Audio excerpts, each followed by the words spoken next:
Last time out I reviewed Survivor Series 1998, one of the worst pay-per-views I have seen in a very long time, because one or two good matches on a night full of meaningless ones do not make for a good thing.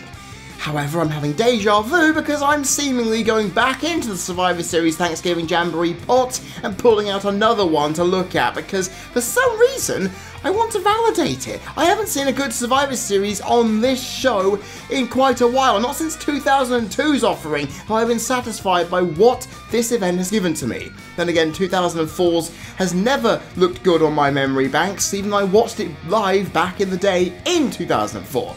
The good thing is, 2004's events that I have reviewed have steadily improved when I've taken a look at them on this show, so that should be a good thing and a good omen for this. Lord knows it needs that, but we're going to have to wait and see and find out whether it's managed to put a smile on my face, as ladies and gentlemen, this delayed Friday Flashback finally comes through to make a name for itself.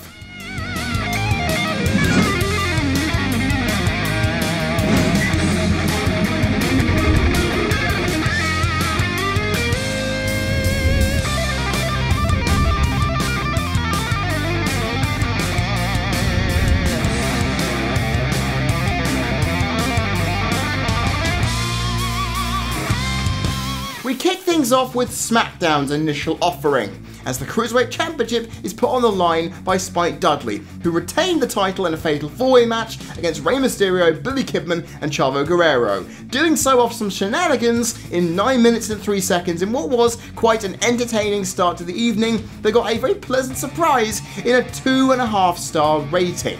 Oh yes it did. Now this match was relentless in its pace, as you would expect from a Cruiserweight match at this period, as interweaving storylines between Mysterio's war with the Dudleys and Chavo's desire to get revenge on Billy Kidman, the man whose shooting star press gave him a massive concussion and nearly a fractured skull.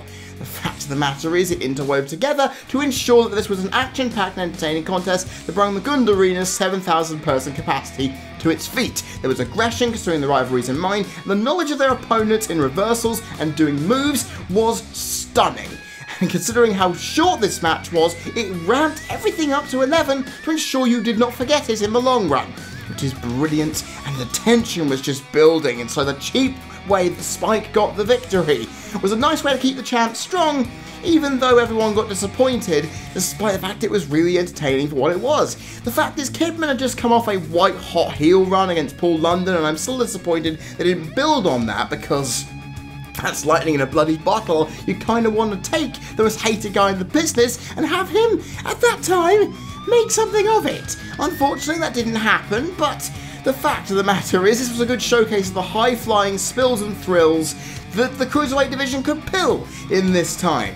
Because seriously, there were some incredible moves here. Mysterio provided some insane ones, Spike, Kidman and Chavo hit an electric chair superplex spot that needs to be seen to be believed. This is a match that I wasn't expecting much going in, but what I got here was a good highlight of Cruiserweight action in a time where it really did feel a bit underwhelming on WWE's television screens. So, if you like your Cruiserweight action, this may be one for you to check out. It's not spectacular, but 2.5 stars is fine enough for me, and it's a good start to proceedings on this evening.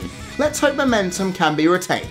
Following on from that, we get the first title match from Raw, as the Intercontinental title was defended by Shelton Benjamin as he defeated Christian in 13 minutes and 23 seconds off a T-bone, as another 2.5-star contest etched itself onto the memory, which is lovely. I don't think I've ever seen a pay-per-view in recent times where I've given 2.5 stars in consecutive matches. That's a good thing. It dragged on for a bit despite its solid runtime though, which was not helped by Christian's methodical offense clashing with the athletic one of Benjamin, making for a quite jarring showcase, but the pace and momentum shifts to allow both men to get their effort and offense in ensured that it was entertaining to a lot of areas, and make it not feel as clunky as it would do in its latter stages as Benjamin's talent and Christian's heel work meshed to ensure that it was very fun. At least that I can say. The crowd were into Benjamin's wowing moves and showing of athleticism, which included a springboard neckbreaker and a fisherman suplex, springboarding into a cutter to make the champion look even more sublime, while taunting a Christian in the attempts by Tomko to interfere and become the difference maker added more layers to a match that looked very unassuming when you looked at the card from afar. And just like the opener from SmackDown, it actually had some good things to go for it, and I apologise for the noise. There are people putting scaffolding out outside. It's a bit problematic. Planning got screwed up, and you know what happened here. The fact is, it was actually the best match of the evening. I know that doesn't sound that impressive, but when you look at the rest of the matches when I get to them, you'll know why that's pretty decent. The fact is, okay, the pace changed midway and the crowd was struggling at times, and there was little body selling to the name of this contest at all, but it still managed to do enough to showcase these two stellar and underrated competitors some justice. And that's good. It kept you on the edge of your seat and did actually surprise you with how good it actually was, considering this was a bit of a throwaway feud on Raw, so it may not have achieved what you would have expected, but at least it gave you something to smile about. We move on from that to the first of the two traditional Survivor Series tag team contests. From SmackDown's end first, of course, because Raw's one had a little more going for it, as Team Guerrero, featuring the eponymous Eddie, Big Show, Rob Van Dam and John Cena, defeated Team Angle's Kurt, Mark Jindrak, Luther Reigns and Carlito in a very one-sided contest that took only 12 minutes and 26 seconds to end. I know that's really crazy, and the babyface team went out victorious, retaining 3 of their 4 men. When I said one-sided, you probably didn't believe me if you've not seen this show before, but trust me, if you watch it, you'll know it is very one-sided. But the good thing is, just like the rest of the matches we've had, it ended up getting a 2.5-star rating, people. That's good.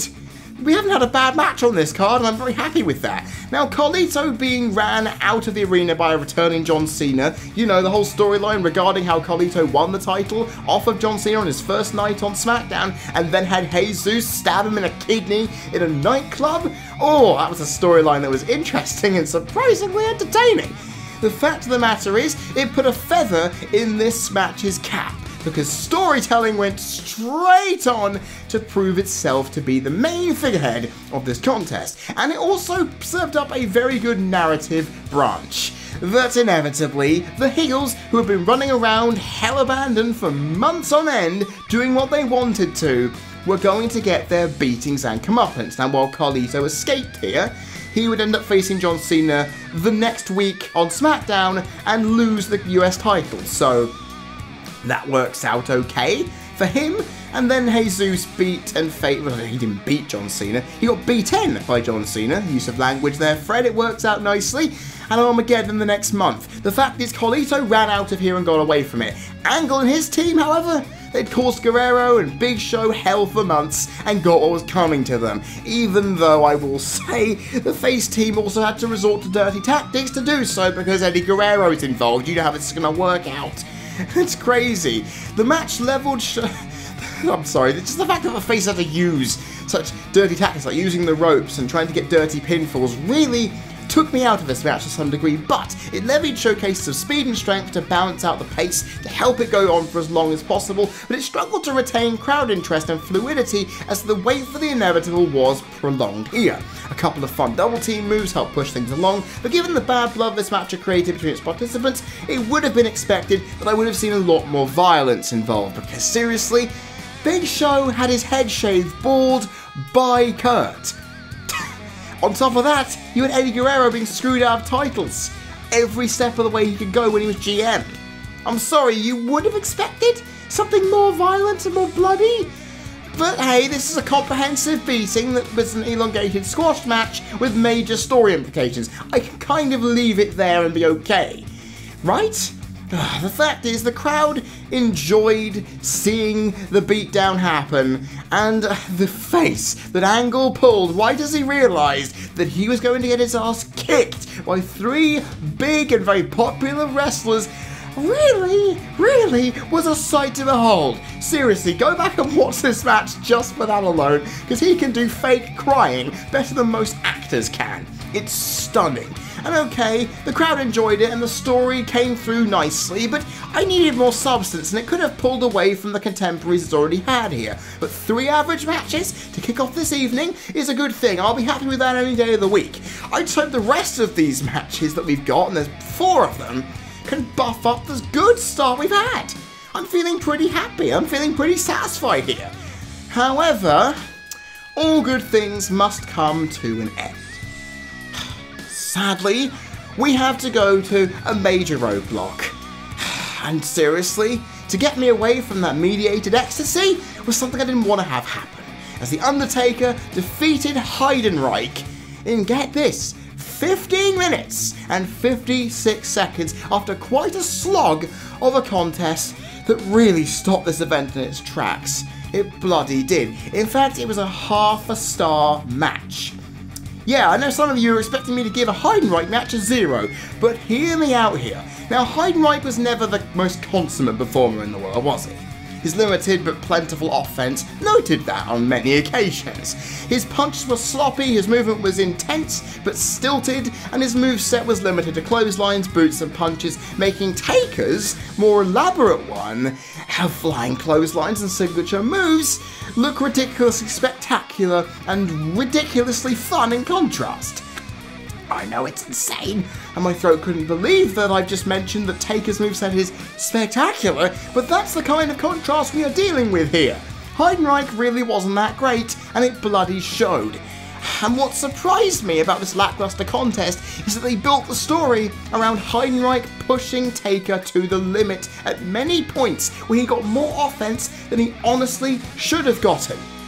And I'll give some credit there, in terms of momentum shifting and pace it certainly paid off, but it made for an exhausted match that made you feel really, really tired afterwards, because you're thinking to yourself, where is this going? What is this match doing to achieve anything other than show that Heidenreich, a big muscly man, can take it to another muscly man?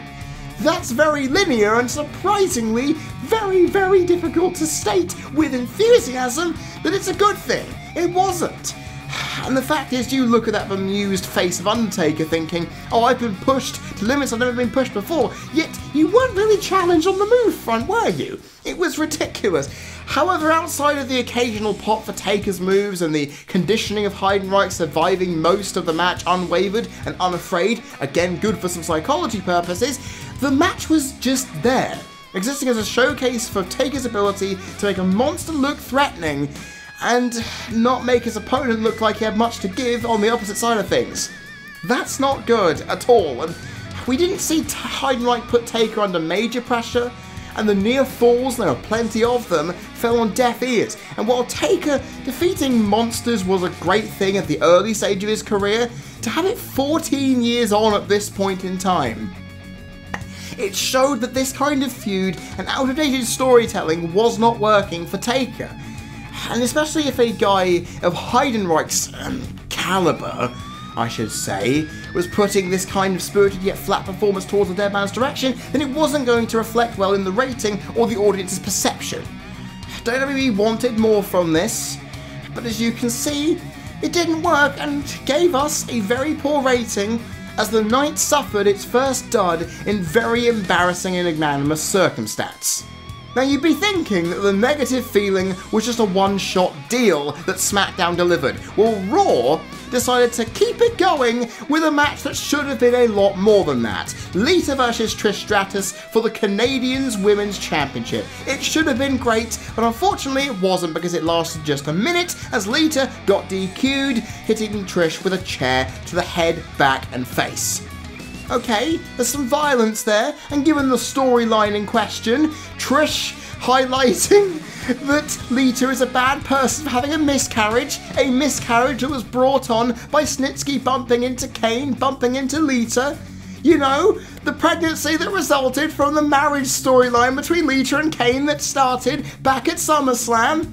You know, how could you not forget that? Good Lord Almighty, that made this match happen, and well, we got this. A very violent, but extremely uneventful match in that it had nothing else to offer. It's a 0, ladies and gentlemen, because okay, it made sense given the storyline's unsavoury and crass nature that Lita's unbridled aggression while pummeling and beating Trish down unceremoniously made sense. That's good. I liked this. I thought, okay, we're going to see a very aggressive, very violent women's match that we've not seen for quite some time. This is good.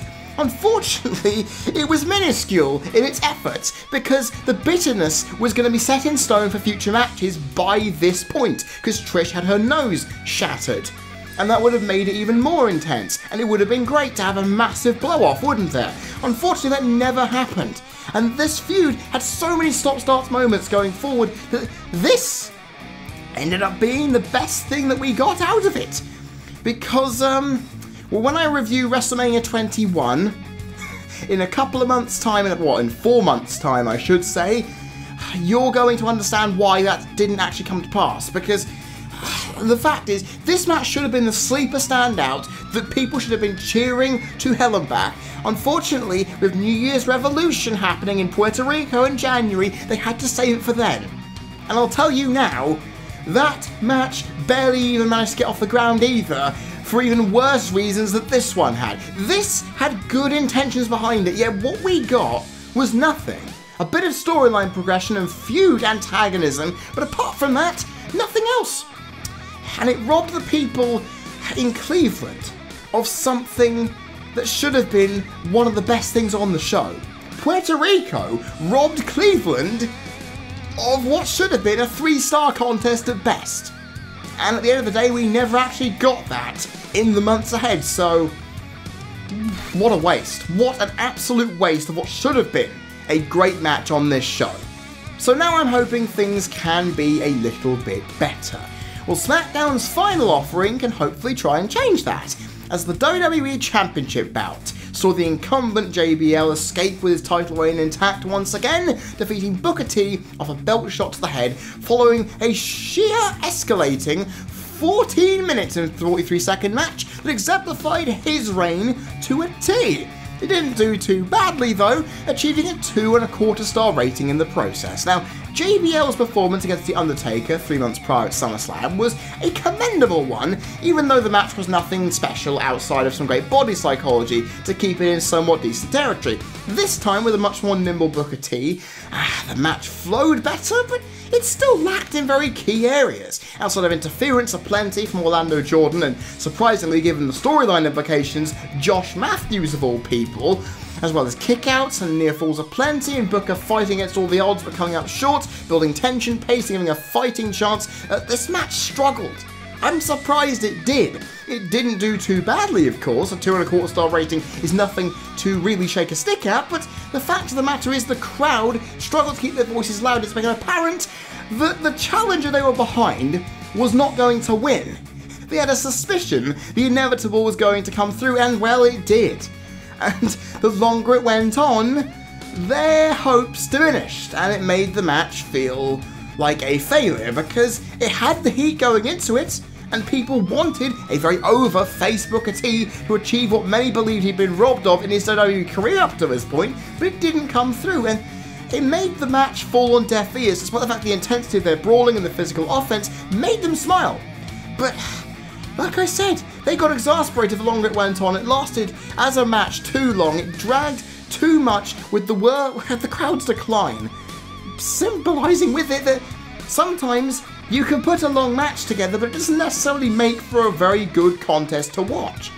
And the fact is, it should have gotten a lot higher than it actually did, but it rested on its laurels, it did what it needed to do, was on autopilot for a while and threw some things in to surprise, but I feel this match could have achieved more, but I'm happy with what we got here. It was tense, it was dramatic, it was really quite entertaining at times, but it could have been better. That's all I can say. These two, considering the build-up, should have torn each other apart. These two Texans should have not done that. They should have done that. I was left wondering why this match couldn't push itself to the next level. And I know why, because these guys weren't allowed to push the boat out and make the match interesting. And try new things outside of their standard movesets to really excite that crowd, who I've already mentioned were the main downfall of this thing. It could have been great, not good. I've been a bit harsh on this, I fully understand, but maybe it's because I expected them to perform instead of just floundering below expectation, you know. Well, we got a well-wrestled but anticlimactic Norm from JBL's reign that it put forward in spades, so I shouldn't be too angry. It wasn't terrible, it wasn't even poor. It was just alright. It was okay. And when a match is near average and only gets me saying that, that's not a good thing to say in all things concerned, is it? I apologise that I sounded quite discombobulated and flustered during the analysis of that last contest. The thing is, I am sitting in a very hot room with no windows open, and I am now starting to steam from the inside out. It's not pleasant. Summer be damned, I hate you so much. If you're named Summer, however, no offence intended. It's just wording is painful. It's like naming your kid Autumn. It's awesome! But unfortunately, if you live in the UK, that can be quite tragic. Anyway, let's hope the final contest on this evening can leave me as hot and bothered as this bloody heat is, but for positive reasons. And I know that sounds a bit R-rated coming from me, but this is what happens when my mind looks at creative bits of wordplay.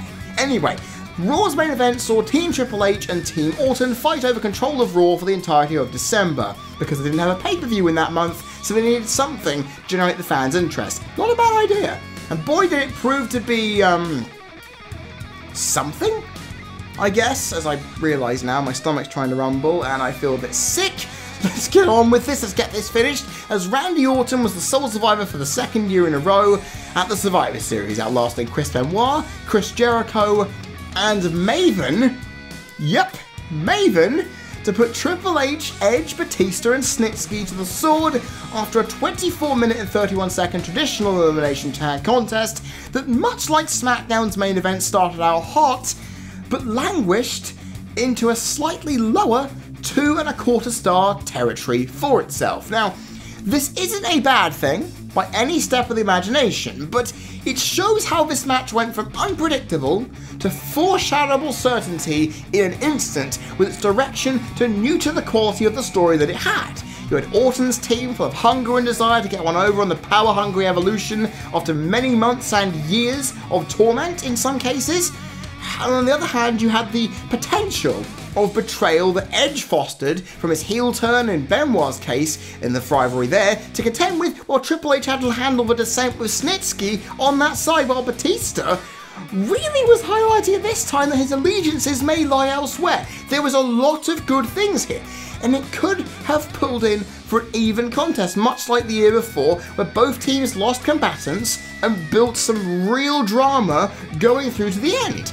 That's what I thought we were going to get, as the peaks and troughs and big moments were going to thrust through and make you happy.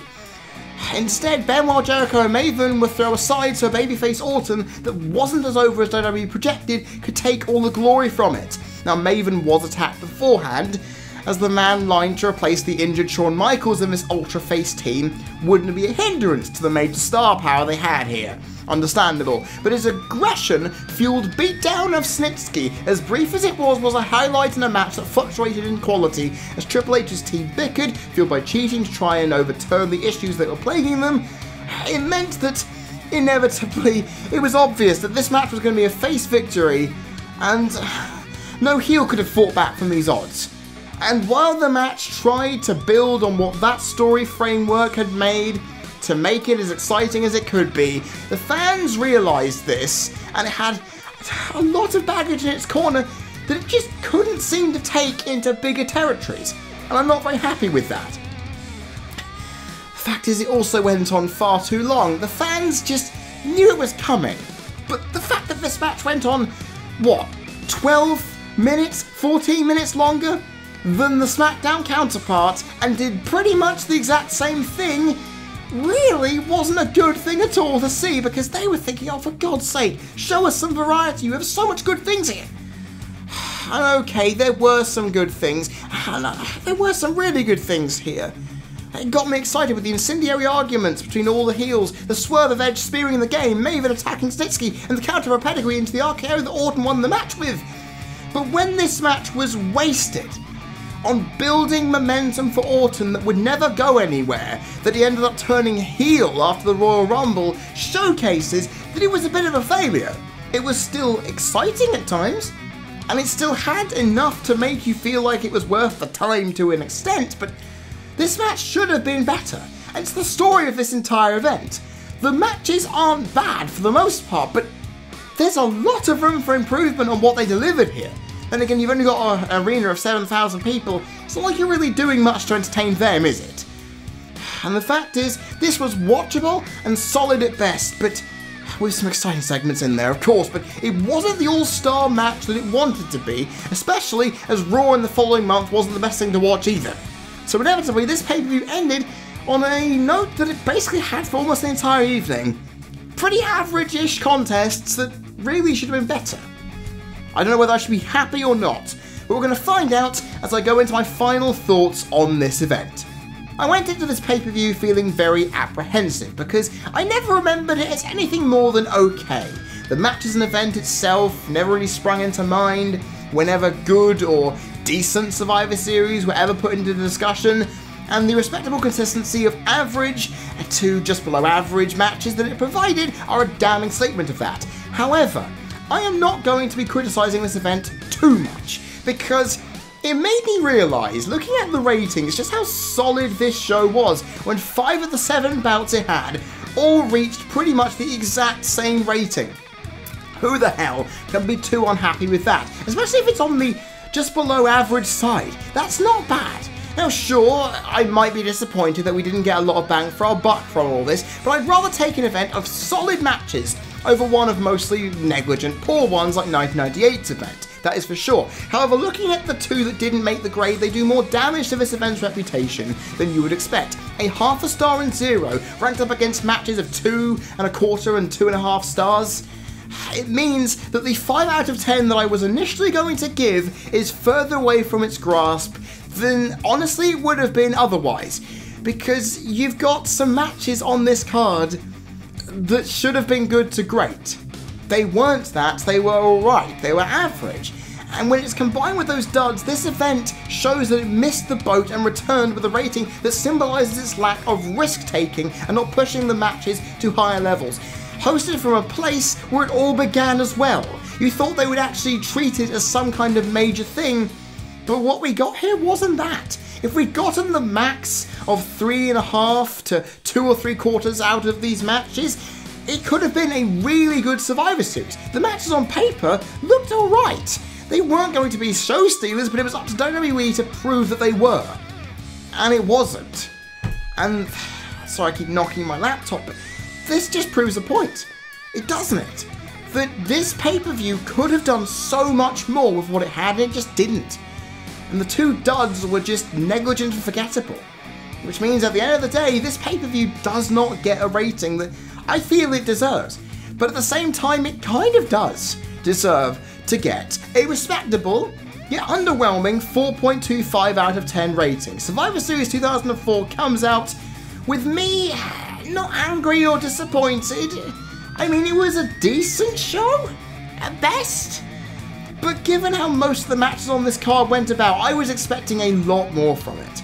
Sure, you'd be hard-pressed to get anything good out of a match featuring Heidenreich, but I needed more to be assured that it reflected better on the strength of what Raw and SmackDown had provided and built up until that point. Can you imagine 1 or 2 of those matches reached 3-star territory?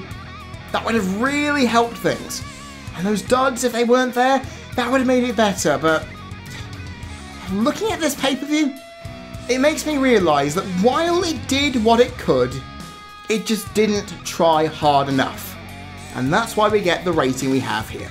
And on that note, ladies and gentlemen, the June 2018 Friday Flashback, taking place in July, has come to an end. What are your thoughts on this show? Because I know it's one that a lot of people don't really look at with a lot of enthusiasm, so I'm hoping, eventually, someone will look at this and go, you know what, the opinion works out okay. If not, and you think that I am wrong, or incredibly right on that front in equal measure, or even if just in between, like some people are in these occasions, then put your comments down in the comment section. I'd be glad and happy to read them. And if you do not want to miss the next Friday Flashback, which will be announced right after this outro, happening in just a few weeks' time, how lucky are you that the scheduling conflict happened? I'm about to die in here, but I'll get out of here soon. Click the like button and the subscribe to show your support for the series, because it will keep going if you do so, because with Wrestling Rant's current hiatus, you're not going to see any other wrestling content for a while, folks. So take your Friday Flashbacks and enjoy them, because I will keep doing these until the end of time itself, because they're so fun to do. However, I'm hoping, after the last 2 events, to get something a little more pleasant. Well, the next event will hopefully give me that in spades, and I will hope that you're there for that. I have been Freddie Thomas, you've been people watching, this has been another Friday Flashback pay-per-view review for the CC Network, and I will see you all next time.